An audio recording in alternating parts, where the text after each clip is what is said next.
El Silabario, un podcast cultural. Bienvenidos. Bienvenidas, bienvenidos y bienvenides a El Silabario. Yo soy Ángel Conto y en esta ocasión tendremos la oportunidad única de conocer los vestigios de la antigua ciudad de México, Tenochtitlan, a través de las ventanas arqueológicas del programa de arqueología urbana del INAH.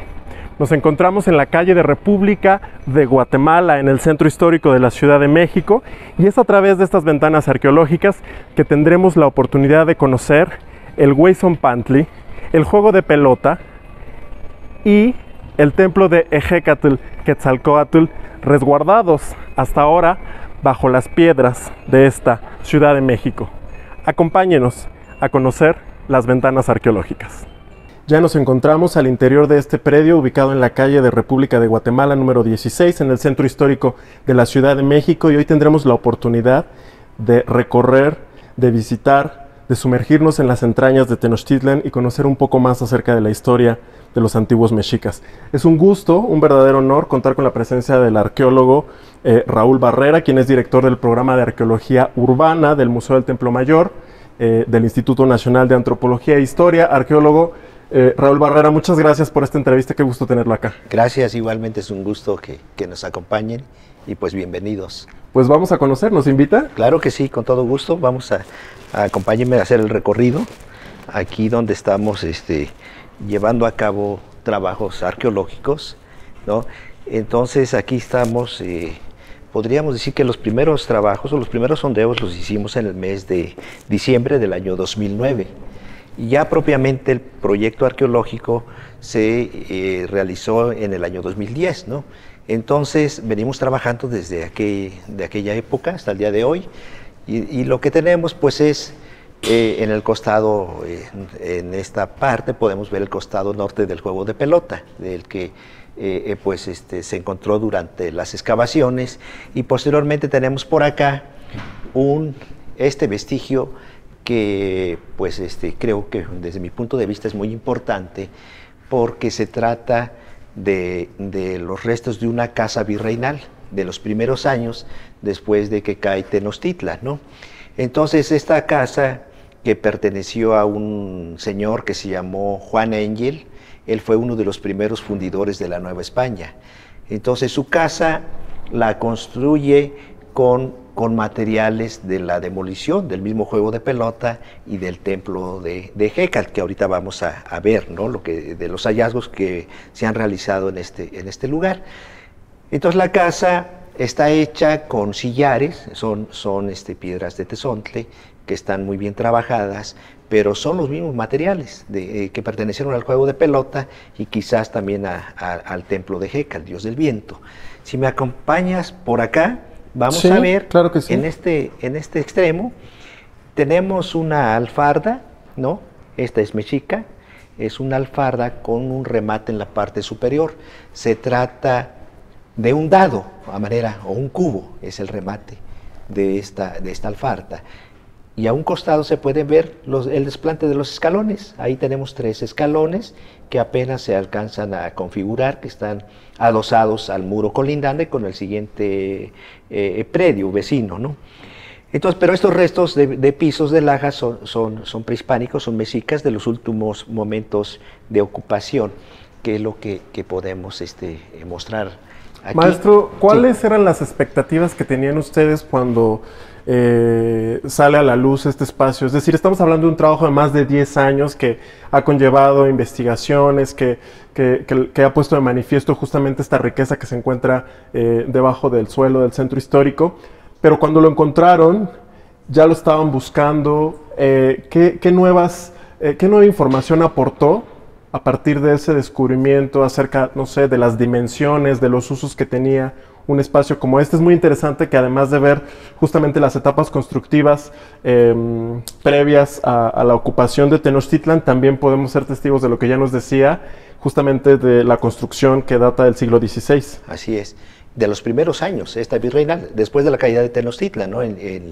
Recordemos que Tenochtitlan, bueno, Tlatelolco cae el 13 de agosto de 1521 y después viene pues la destrucción de los edificios o templos mexicas, y con esos mismos materiales van a construir la nueva Ciudad de México. Entonces, cuando nosotros intervenimos aquí, quizás nosotros ya esperábamos encontrar restos del juego de pelota, porque sabíamos por trabajos previos de la existencia del juego de pelota sobre la calle de Guatemala, ¿no? Y ya se habían realizado trabajos, podríamos decir, desde principios del siglo XX, cuando Leopoldo Batres atendió un rescate arqueológico a lo largo de la calle de Guatemala, cuando se hizo la instalación de un colector para saneamiento de esta parte de la ciudad. Entonces, don Leopoldo Batres registra elementos arquitectónicos. En ese momento él no supo que eran parte del juego de pelota, ¿no? Pero después hubo otros trabajos, los trabajos de salvamento que llevó a cabo el arqueólogo Jordi Bussinier, que también encuentra parte del juego de pelota, encuentran ofrendas. Entonces había elementos que ya se sabía de la existencia del juego de pelota. Cuando nosotros intervenimos en este predio, a petición de los propietarios de este predio, ellos hicieron su solicitud a Lina, y de esa manera sí se establecieron los acuerdos, los convenios, y nosotros planteamos un proyecto de salvamento arqueológico, ¿no? Entonces, en ese momento tuvimos la posibilidad de intervenir. Realmente nosotros desconocíamos qué podríamos encontrar, pero ya teníamos el antecedente del juego de pelota, y que eso fue lo que se encontró. Pero quisiera comentarte que lo primero que nosotros detectamos aquí fue el templo de Hécatl, del dios del viento, ¿verdad? Eso sí nos sorprendió, porque debajo de la Catedral Metropolitana existe un templo circular, y sabemos que estaba dedicado a Hécatl, ¿no? Pero desconocíamos de la presencia de este templo de Hécatl, que este es el más grande, podríamos decir el más importante. De los que se han encontrado en la zona, como el que está en Tlatelolco o en Pino Suárez, ¿no? Que también son templos dedicados a Hécatl. Sí, bueno, en Tlatelolco había 2 templos dedicados a Hécatl, en su recinto sagrado de Tlatelolco. Y en el caso de Tenochtitlán, dentro de su recinto sagrado, hoy sabemos que también había la existencia de 2 templos de Hécatl, ¿no? Este es el más grande, el que tenemos aquí, en este lugar, en este predio de la calle de Guatemala, y es el que menciona las fuentes históricas, que menciona Fray Juan de Torquemada, Sagún también hablan un poco sobre las funciones del dios del viento, y pues fue un hallazgo sumamente, pues muy emblemático lo que tenemos, y precisamente en esta... Esta es la maqueta del templo de Hécatl. Así es. Lo que tenemos en este lugar es la parte posterior del templo de Hécatl, dios del viento, ¿no? Entonces, lo que se puede ver en este espacio que aún estamos trabajando, en este lugar, es esta parte, esta sección.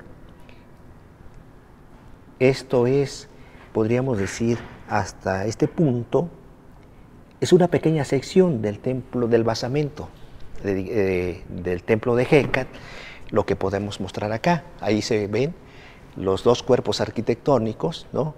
Que están ligeramente inclinados, y se trata de un edificio mixto de forma rectangular, y su fachada principal es hacia el este, o sea, con vista hacia el templo mayor. De frente, mirando de frente al templo mayor.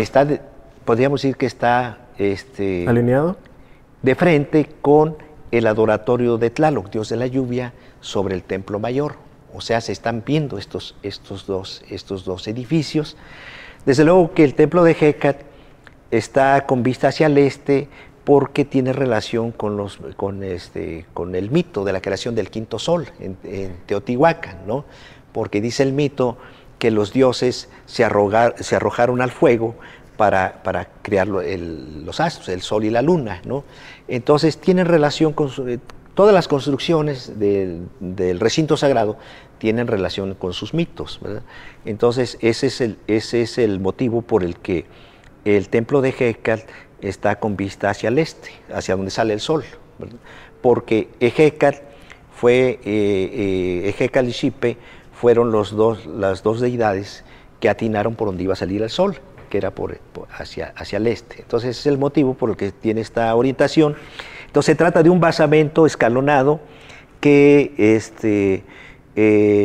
es un edificio, los conocemos como mixtos porque tienen una planta rectangular, lo que es el basamento, pero presentan un adosamiento circular, que sería que lo podemos ver en el elemento arquitectónico, y en la parte superior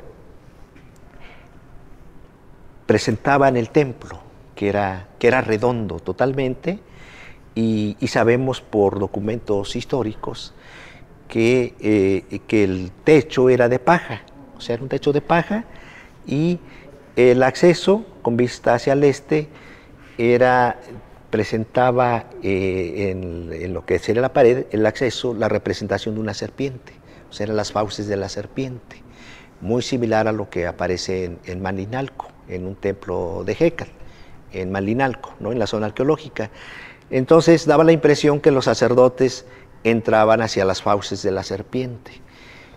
Y el templo es como una alegoría a la serpiente, por eso es circular. Es totalmente circular, y esto vendría siendo el cuerpo de la serpiente enroscada, y quizás esto es el crótalo, o sea, la cola de la serpiente. Y bueno, es redondo porque también pues estos edificios dentro permitían la circulación del viento, no obstruían el viento, por eso también son circulares. Qué interesante.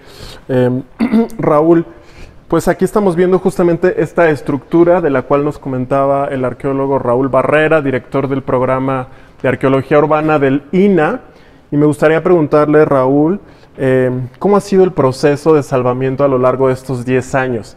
Para quienes a lo mejor desconocen un poco acerca de cómo se abre una ventana arqueológica de este tipo, ¿qué ha pasado a lo largo de estos 10 años y por qué justo ahora en 2021 tenemos esta posibilidad por primera vez de conocer este espacio? Bueno, es un proceso largo, ¿no?, el que llevamos. Primero, pues es como te había comentado, es la solicitud, en este caso de los propietarios, para lo que ellos pretenden llevar a cabo, de una nueva obra, ¿no?, de construcción. Entonces ellos hacen la solicitud ante el INAH, y como queda dentro del trabajo de nuestra área de estudio, del programa de arqueología urbana, porque nosotros dentro del programa de arqueología urbana tenemos un área de estudio, que es el espacio que comprendió el recinto sagrado de la ciudad de Tenochtitlan, ¿no? Ese es podríamos decir, nuestro universo de estudio. Entonces esta solicitud se canalizó con nosotros, fue necesario hacer una propuesta de investigación, o sea, un proyecto que es revisado y analizado por el Consejo de Arqueología, y una vez que este proyecto es aprobado, de esa manera nosotros estamos en posibilidades de poder intervenir. Entonces, pues hicimos los primeros sondeos, ¿no?, y fue en el año 2010 que detectamos los restos de este basamento, ¿no?, del templo de Jécal-Quetzalcóatl, y pues vimos la importancia de protegerlo, primero de investigarlo y protegerlo, y posteriormente hicimos una siguiente temporada, ¿no?, en el 2014. Aquí quisiera comentar que pues han colaborado varios especialistas, arqueólogos. En la primera temporada estuvo como jefe de campo el arqueólogo Iván Urdapilleta Camal. Él fue el jefe de campo de los trabajos de excavación, esto en el año 2010. En el 2014 hicimos otra segunda temporada de trabajos, y ya en esta ocasión estuvo Lorena Vázquez Ballín como jefa de campo, que fue cuando se detecta el costado norte del juego de pelota. La arqueóloga Ingrid Trejo también estuvo como jefa de campo, haciendo ya trabajos de supervisión, cuando ya se iba a llevar a cabo esta construcción de esta nueva obra. Quisiera comentar que nosotros, para nosotros era importante la protección de los vestigios arqueológicos. Entonces, trabajamos muy en coordinación con los ingenieros, ¿no? Con los responsables del proyecto de obra, porque aquí, como nos damos cuenta, ya existe un edificio moderno que está en construcción y entonces se tuvo que definir todo el espacio, ¿no? Por ejemplo, aquí la cimentación es perimetral, son grandes muros, ¿no? A manera de muro Milán, son muros muy consistentes que son el soporte, es el cimiento de este nuevo edificio moderno, que es de vigas de metal. Entonces el edificio podríamos decir que está flotando.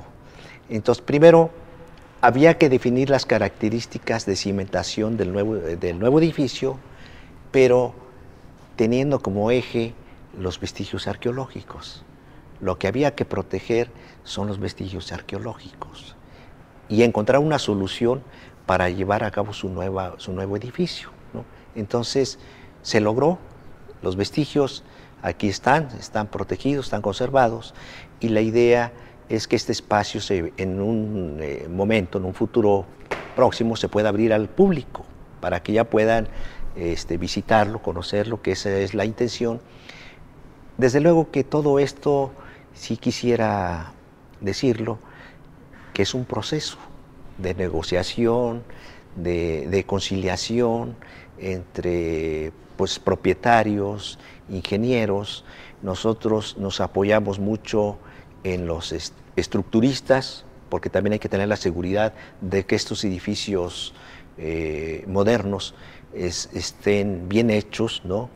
Que se puedan preservar estructuralmente, pero que además los vestigios se puedan proteger, ¿no? Entonces, pues podríamos decir que se trata de un trabajo interdisciplinario. Por un lado estamos nosotros como arqueólogos, los restauradores, ¿no? Que han participado también, arquitectos, ingenieros, con ese mismo fin, y desde luego los propietarios, que también hemos tenido el apoyo por parte de ellos para llevar a cabo nuestro trabajo, ¿no? Pues hoy tenemos una oportunidad única de conocer este espacio que alberga el templo de Hécatl y el juego de pelota, y que todavía pasará tiempo para que se pueda abrir al público. Entonces, pues agradecemos mucho esta oportunidad, y me gustaría que nos siguiera mostrando el espacio. ¿Qué es lo que estamos viendo aquí? ¿Qué son estas piedras que están de este lado y si forman parte de la estructura? Sí. ¿Qué nos puede contar al respecto? Bueno, aquí lo que tenemos son restos de niveles de pisos, de plaza, ¿no? Entonces aquí recordemos que estamos dentro del recinto sagrado de la ciudad de Tenochtitlan, estamos en espacio sagrado, ¿no? Bueno, entonces dice Sagún que había 78 templos que componían el recinto sagrado. O sea, el recinto sagrado era un cuadrángulo, quizás de alrededor de 400 metros por lado, que era delimitado por una plataforma por sus 4 lados, y dentro se encontraban alrededor de 78 templos, que era la casa de los dioses, ¿no? Cada edificio, cada templo estaba dedicado a una deidad, pero además había plazas, había patios con pisos de lajas de basalto, como en este caso. Aquí podemos apreciar, ahí se ven los restos de ese piso, que es de la etapa 6, época del gobierno de Agüitzol, quien gobernó entre 1486 y 1502. Ahí se puede ver los restos de las lajas.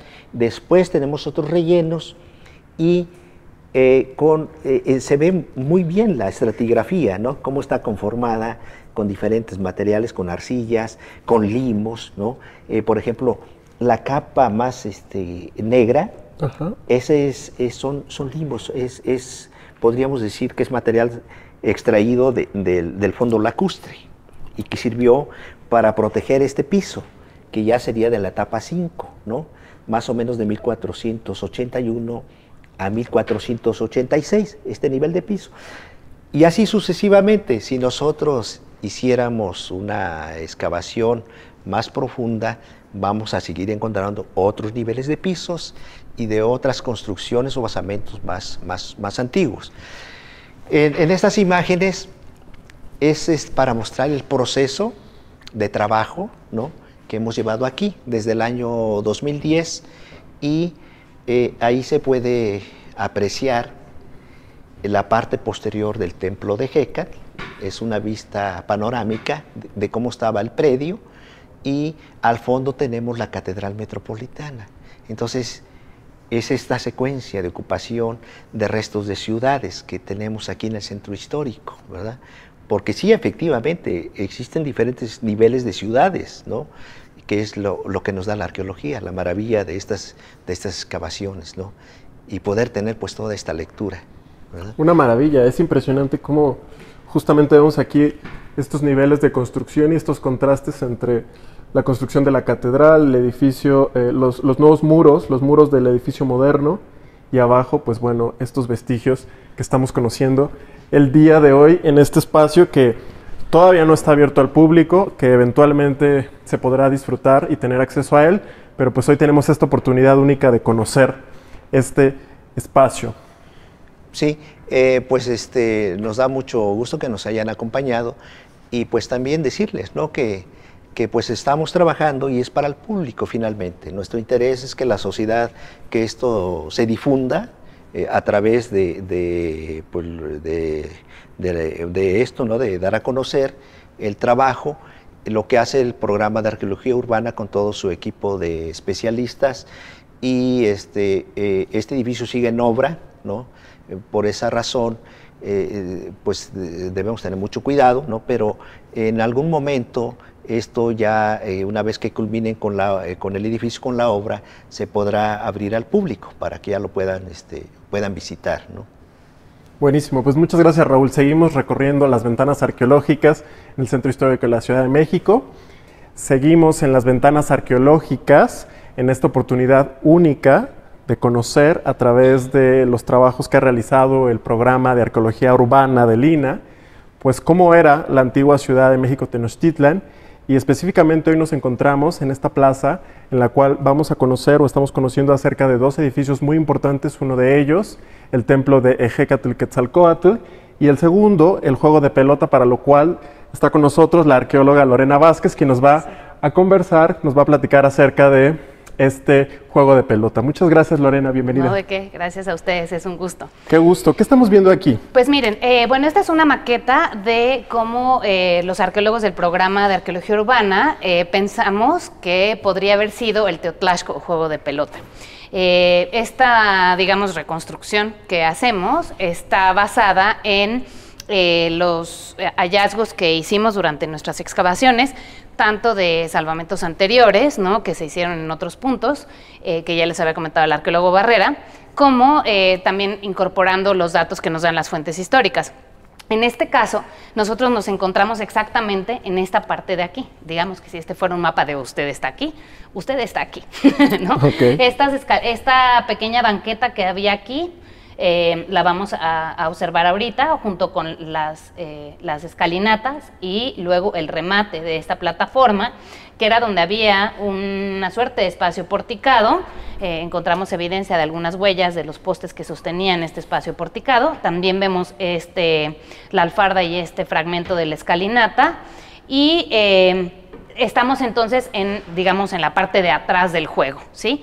Y, digamos, tú podías subir aquí, te ponías en este espacio porticado y mirabas la cancha del juego de pelota. Esta cancha de juego de pelota estaba conformada, bueno, tenía una planta de I mayúscula, ¿no? Y tenía unos muros en talud, uno de cada lado, y sus aros, ¿no?, donde, bueno, para el juego de pelota. Este era el espacio activo, digamos, donde se jugaba a la pelota y las personas podían observar arriba en estos espacios porticados. Encontramos, si quieren les voy a comentar de este lado, encontramos en 2014 los restos del Teotlachco o juego de pelota de los dioses, ¿no?, que es este sector que vemos nosotros aquí, ¿sí? En 2014 hacemos una temporada de salvamento arqueológico como parte de los seguimientos que se hacen para el desarrollo de la obra que se iba a llevar a cabo en este lugar. Entonces, en 2014 encontramos este vestigio que ven ustedes, que es el piso de plaza que comparte este espacio junto con el patio trasero del Templo del Dios del Viento, y una banqueta, que es esta que se ve aquí, ¿no?, esa banquetita aquí, y ya empieza o arranca la escalinata, ¿no? tenemos 2 etapas constructivas, ¿no? Que nosotros consideramos, bueno, seguro, es que aquí va a ser otro corte porque, perdón, otra vez. No te preocupes. Es que luego hay 2, es un poco enredado explicar 2 Pero de que una se siga, ¿no? otra. O sea, no corten. Nosotros ¿Sí? lo editamos. Sí, adelante, Sí. retoma. Ok, entonces, es que quiero ver, ok, sí. Bueno, entonces, nosotros identificamos 3 etapas constructivas. La primera de ellas la tenemos pensada alrededor de 1481 a 1486.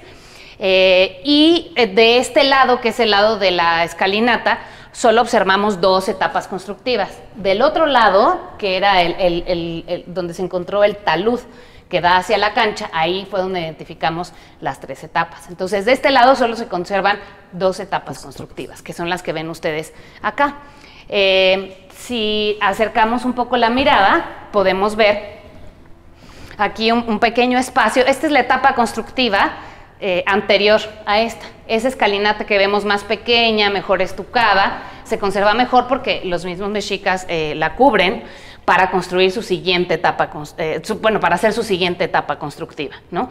Entonces, esto ya no quedaba visible cuando esta última estaba en funcionamiento. Claro.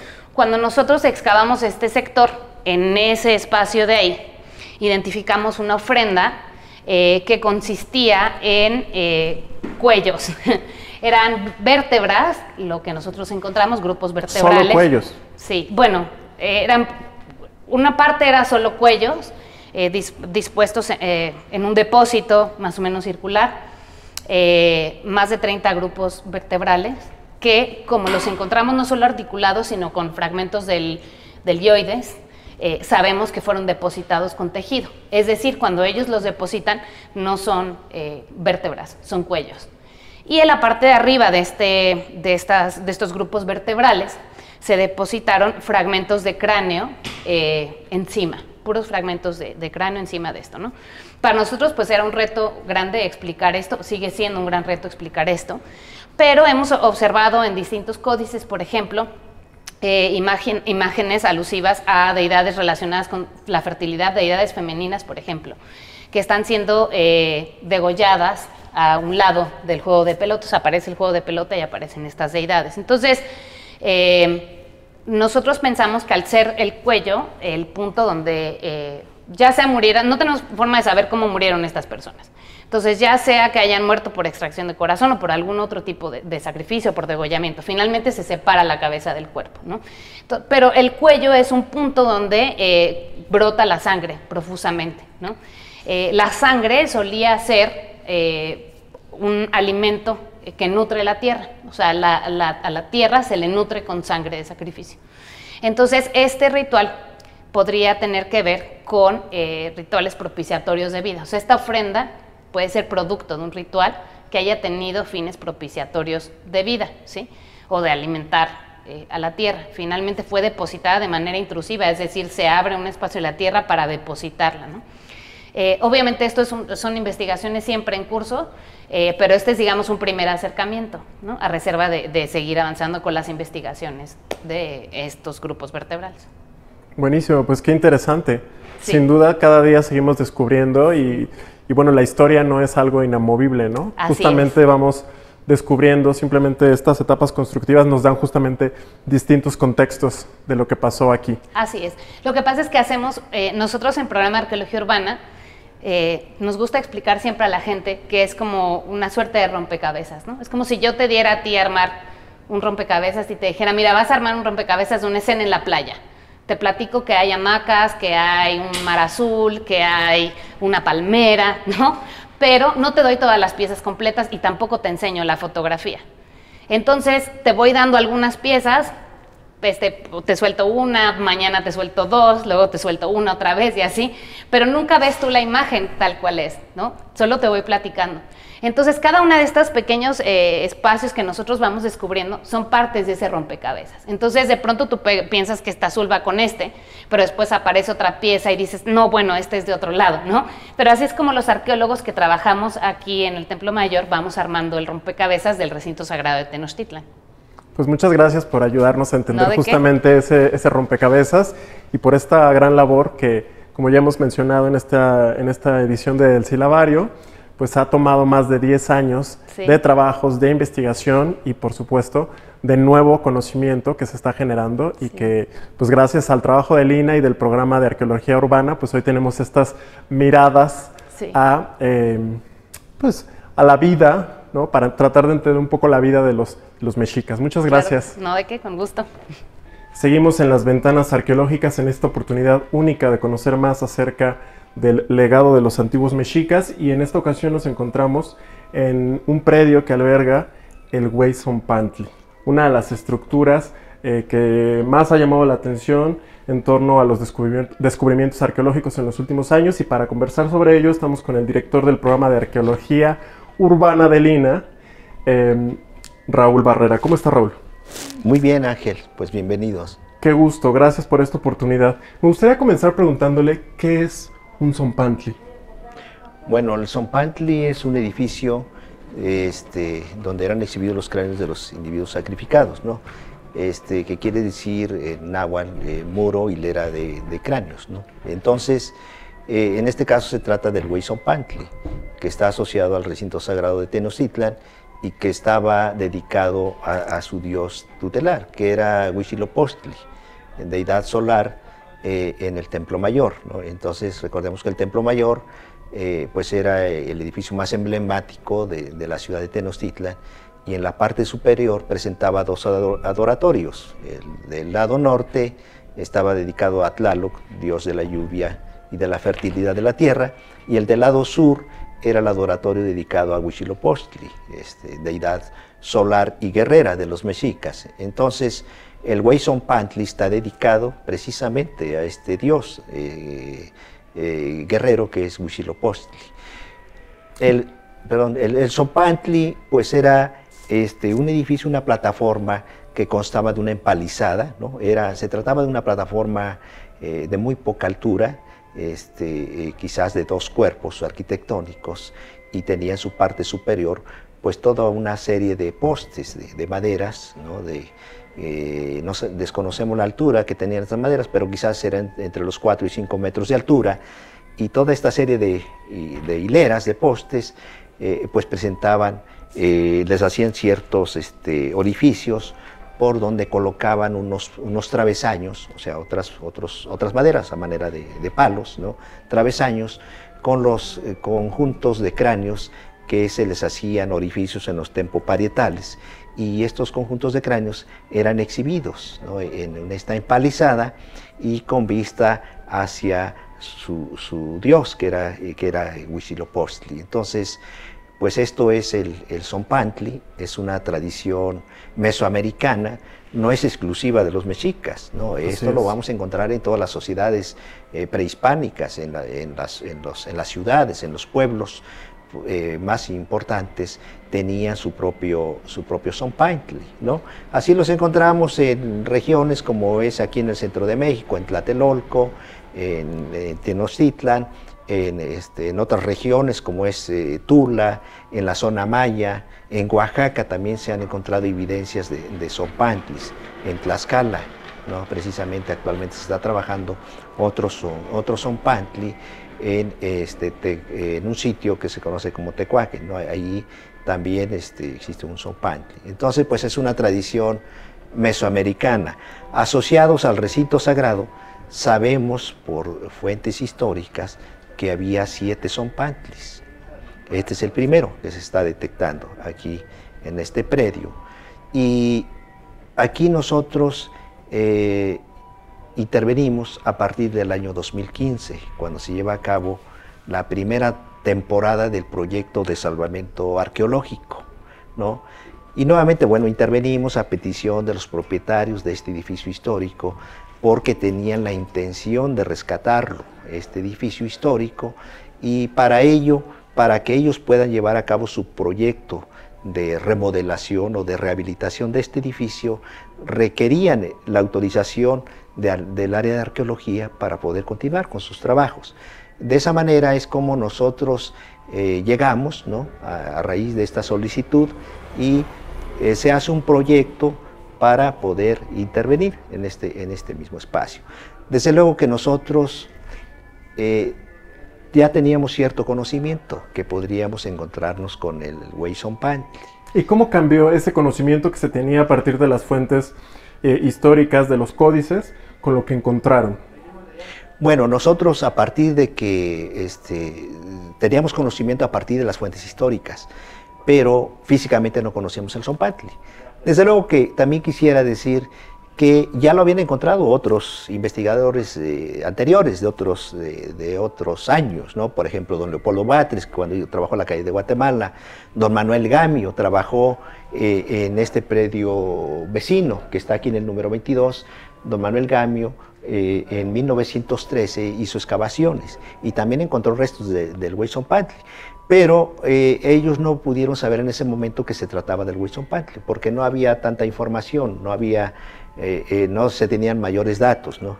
Entonces, sino que fue a partir de la intervención que hicimos en el año 2015, ¿no? Con todo el equipo de arqueólogos, de la arqueóloga Lorena Vázquez Ballín como jefa de campo, los compañeros antropólogos físicos también, Rodrigo Bolaños Martínez, y otros compañeros antropólogos físicos que han participado. Entonces nos percatamos de la existencia, que precisamente se trata del Huayzonpantli.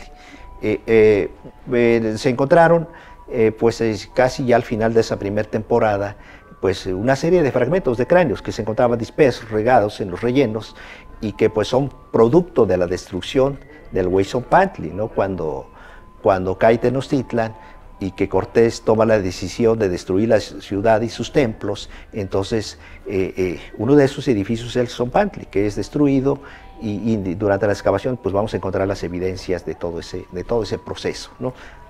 Y estas evidencias pues nos han dado la posibilidad de hacer esta recreación que estamos viendo en esta maqueta. ¿Qué estamos viendo aquí? Sí, bueno, nosotros en este lugar, en este predio, lo que estamos trabajando sería más o menos esta sección, podríamos decir, ¿no?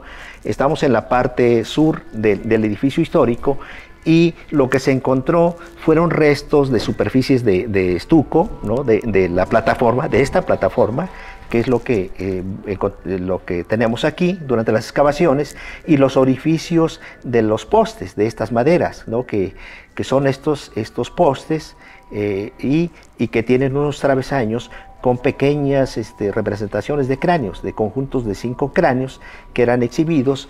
Y lo que nos llamó mucho la atención es haber encontrado esta estructura circular, es un elemento arquitectónico de cráneos humanos, ¿no? Entonces, esto nos llamó mucho la atención y nos dimos a la tarea de buscar en las fuentes históricas, en códices, en las narraciones de los misioneros, cronistas, de los mismos hispanos que vinieron durante la toma de Tenochtitlan, y entonces vimos que hay un soldado que se llamó Andrés de Tapia, y que él es el que habla del Huayzonpantli, lo describe a detalle. Él habla de sus características del edificio y dice que eran exhibidas las cabezas de los sacrificados en el Templo Mayor, pero también habla de 2 torres de cabezas humanas, o sea, de cráneos, y que se encontraba una en cada extremo del Huayzonpantli. Entonces, esta es una de las torres que se encontró durante las excavaciones. Desde luego que no la estamos viendo completa porque fue destruida, pero estamos corroborando la existencia del Huayzonpantli, pero también de estas torres de cráneos humanos, ¿no? Y que esto quisiera decir que esto debe ser una tradición mesoamericana, tanto de la exhibición de los cráneos como de las mismas torres de cráneos, ¿no? Y entonces esto pues seguramente fue una tradición mesoamericana y sumamente interesante de estos cráneos. Aquí quisiera nada más aclarar que el Zompantli pues es un lugar muy especial, es un lugar sagrado, de profunda sacralidad, en la que pues que ya nosotros sabemos por todo lo que se ha investigado, y que todo esto tiene un simbolismo pues muy profundo en lo que representa estos cráneos, y que el Zompantli pues tiene relación con su cosmovisión de los mexicas, ¿no? Entonces pues los guerreros que fueron sacrificados, su esencia o su tonali que residía en el cráneo, en el cerebro, pues esta energía se iba a acompañar al sol. lo que hacían es alimentar al sol con el sacrificio humano. Entonces es darle vida para que el ciclo, podríamos decir, de los dioses pueda continuar y de la vida misma, ¿no? Entonces el Tzompantli pues es un generador de vida, se está renovando, está generando vida, la vida humana, se están generando nuevamente guerreros, ¿verdad? Y seres humanos, y pues ese es el concepto, podríamos decir en general, de lo que es el Huey Tzompantli. Es un lugar para generar vida, eso es, ¿no? Entonces por eso es que es un lugar pues sumamente sagrado, y todos estos seres humanos pues fueron deificados, conocemos una pequeña sección, nos hace falta conocer el resto del edificio, pero estos restos arqueológicos nos permiten hacer una reconstrucción. Desde luego que esto es hipotético, ¿no? Porque esto se va a seguir corroborando, se va a enriquecer con los nuevos hallazgos que se realicen en el futuro. Pero hoy podemos decir que tenemos una reconstrucción o una propuesta de lo que fue el Huey Tzompantli.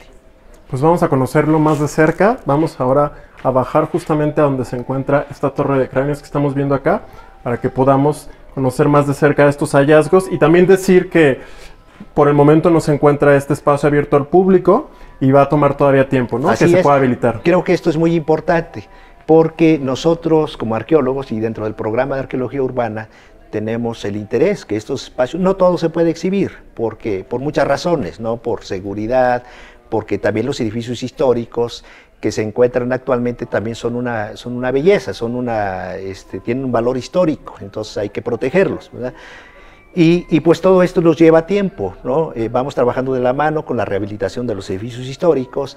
Desde luego que hay ciertos espacios como este que se tiene la intención por parte del Instituto Nacional de Antropología e Historia que se puedan mostrar al público, pero todo esto sabemos que será en su momento, porque lo más importante por ahora es proteger estos vestigios y sobre todo los cráneos humanos, que es lo que a nosotros pues nos interesa mucho que se puedan preservar, y pues seguimos trabajando, seguimos investigando, pero ya en su momento pues estos espacios se podrán abrir al público. Pues sigamos aprovechando entonces esta oportunidad única y vamos a conocer el Huey Tzompantli. Vamos. Seguimos en las ventanas arqueológicas en el corazón de la Ciudad de México, en esta oportunidad única de conocer lo que fue la antigua México Tenochtitlan. Ahora estamos conversando con la arqueóloga Lorena Vázquez, quien nos va a narrar de qué se trata el Tzompantli. Ya conversamos con Raúl Barrera acerca de su significado, pero es importante decir que estamos en un lugar sagrado, que este es un espacio pues que se utilizaba para hablar de la vida, de la muerte. ¿Qué nos puedes decir al respecto, Lorena? ¿Por qué es tan importante hacer énfasis en que estamos en un espacio que merece mucho respeto? Sí. Mira, el espacio en el que estamos, que es el Huey Tzompantli, era un edificio muy importante porque justo era el repositorio de todos estos cráneos de los individuos que habían sido sacrificados. El sacrificio humano era una práctica ritual dentro dentro de la religión mexica, ¿no? Era muy importante porque los seres humanos, en otras religiones, Dios existe independientemente de los seres humanos. Dios no necesita de los humanos. Acá los dioses necesitan de los seres humanos y los seres humanos necesitan de los dioses. Es decir, los dioses le dieron vida a los hombres, crearon la tierra, crearon todos los sustentos, los astros. Entonces los seres humanos tienen esa deuda con los dioses. Y los dioses lo que necesitan, digamos, es ser alimentados. ¿Y con qué se alimentan? Pues justamente con todo el derivado del sacrificio, ¿no? Entre otras cosas, pero principalmente, en el caso del sol, por ejemplo, la extracción de corazón se realizaba porque justamente el sol come corazones, ¿no? De eso se alimenta.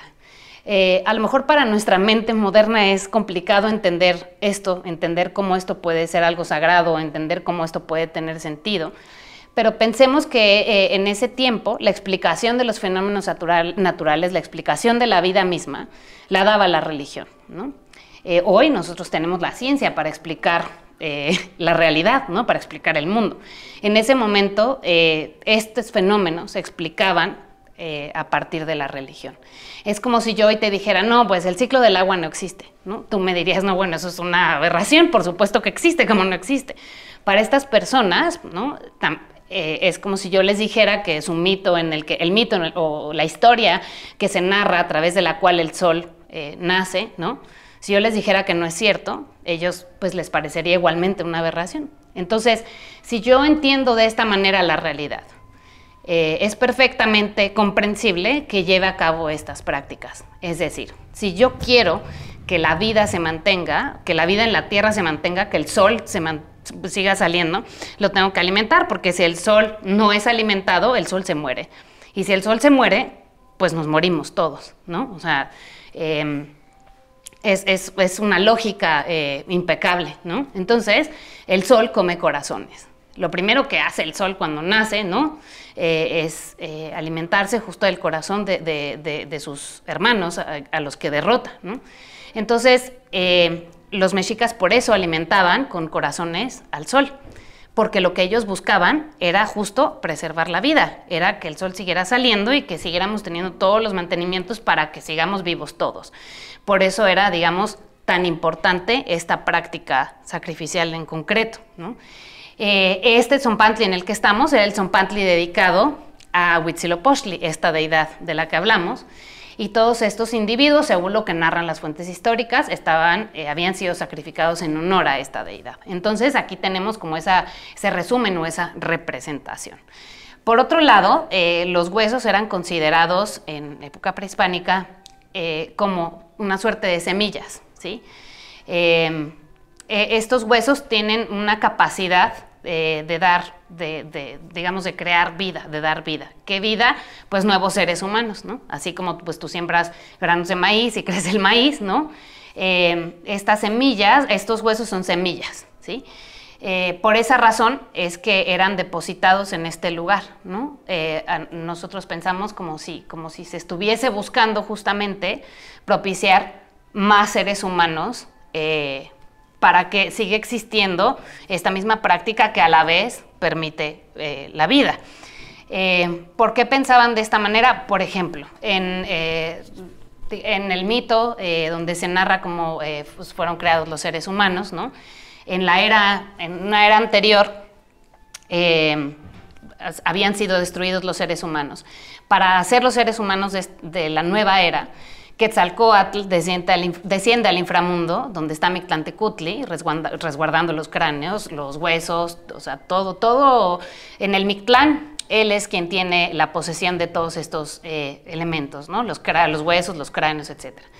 Y Quetzalcóatl desciende al inframundo buscando que Mictlantecutli le dé huesos para crear a los nuevos seres humanos. Pero Mictlantecutli no quiere porque dice que son suyos, ¿no? Un poco se resiste, finalmente cede.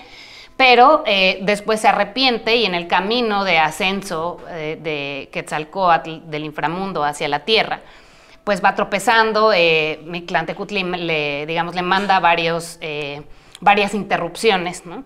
Finalmente llega a la tierra y en Tlalticpac hace el sacrificio, el autosacrificio de su pene, y con esa sangre de su pene la riega sobre estos fragmentos de cráneos Finalmente, al llegar a Tlalticpac, con un autosacrificio de la sangre de su pene, él riega esta sangre sobre los fragmentos de huesos y a partir de esto es que crea a nuevos seres humanos. Ahí vemos cómo, o sea, realmente los dioses tienen la capacidad de generar nueva vida a partir de fragmentos de huesos. Esa era la forma en la que ellos lo veían, ¿no? ¿En qué momento de las excavaciones estamos de este Güey Tzompantli? ¿Cuáles son esos hallazgos que dan cuenta de estas etapas constructivas? ¿Qué es lo que estamos viendo acá? ¿Son solo cráneos? ¿Cómo están unidos? Okay. ¿Qué es lo que se ha encontrado? Lo que vemos acá son las distintas etapas constructivas de un elemento arquitectónico del Tzompantli.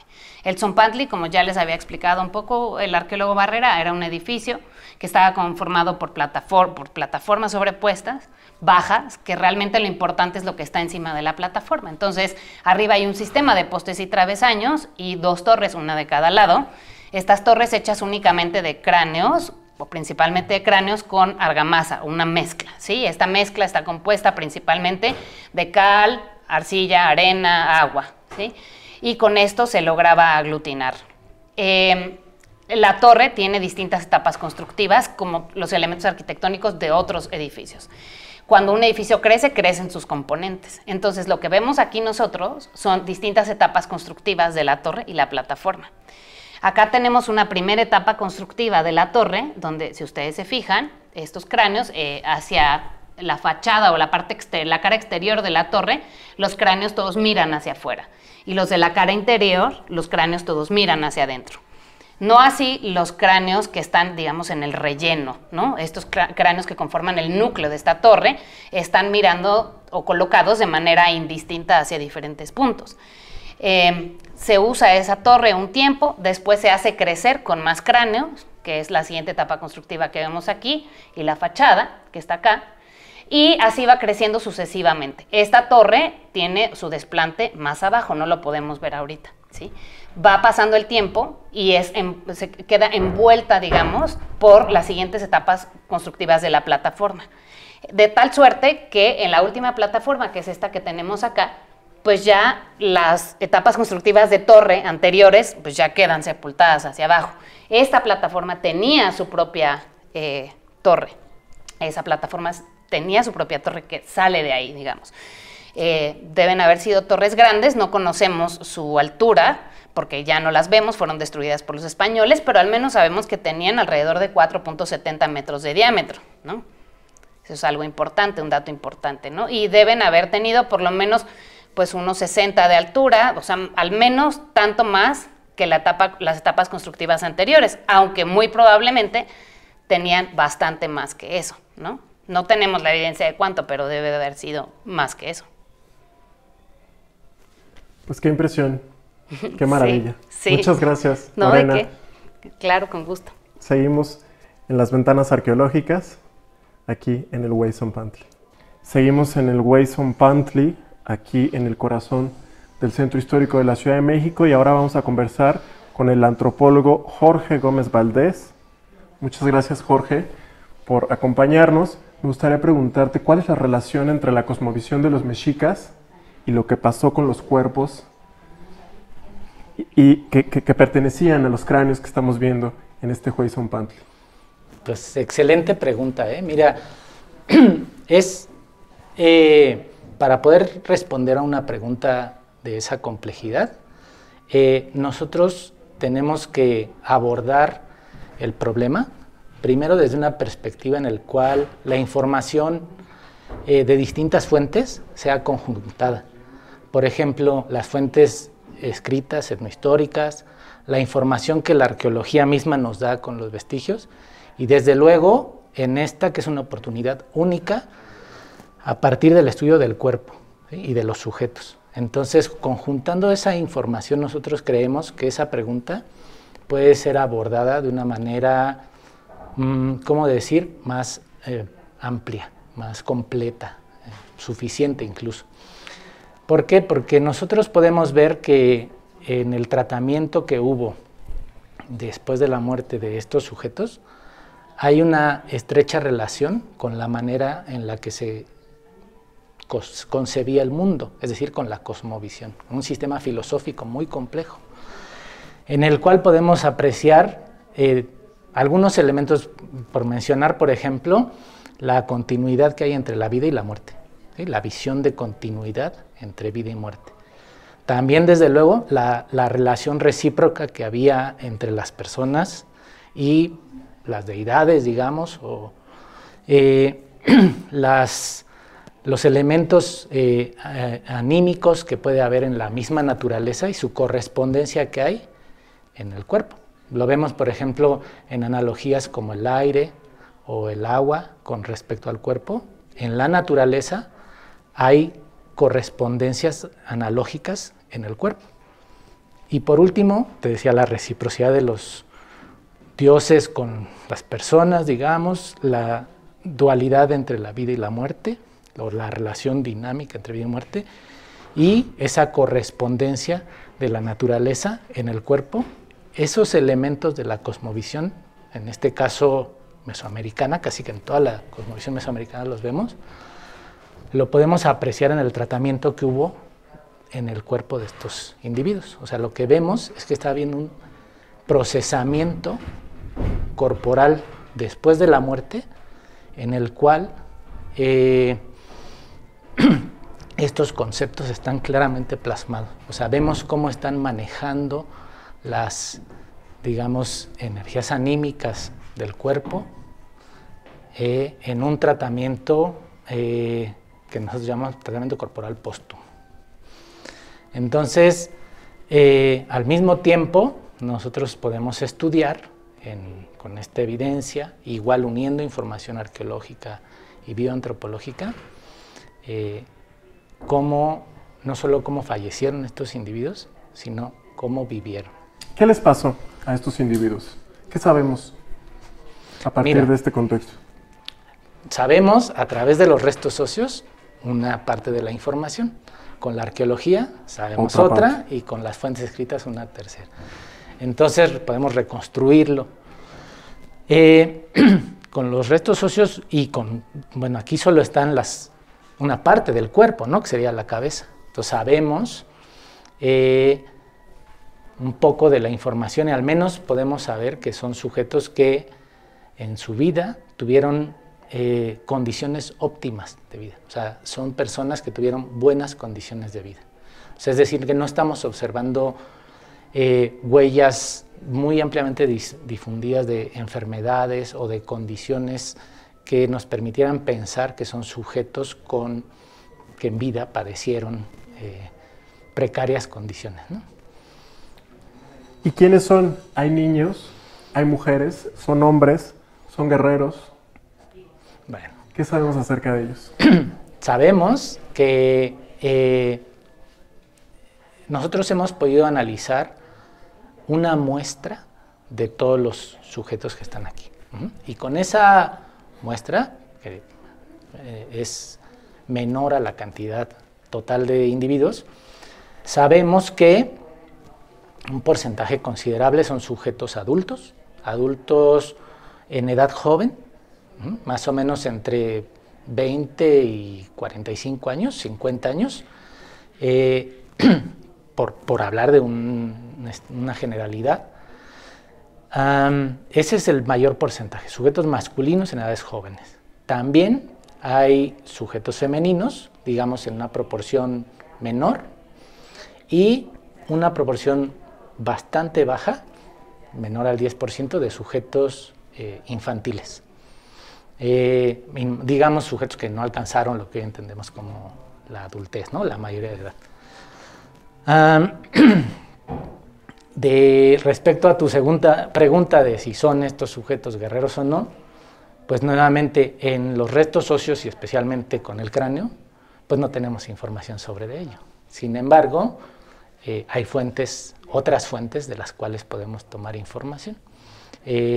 Pero con los restos óseos de momento esa pregunta no se podría responder.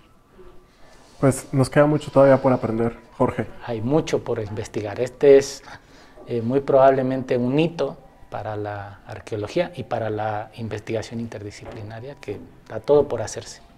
Solo hasta ahora, digamos, los zompantlis de los que se tiene conocimiento solo eran fragmentos, ¿no? Es lo que entiendo, partes de un contexto, pero nunca esta estructura como la estamos conociendo acá. Esta torre, que forma parte del zompantli y que en su principal elemento constitutivo pues son cráneos.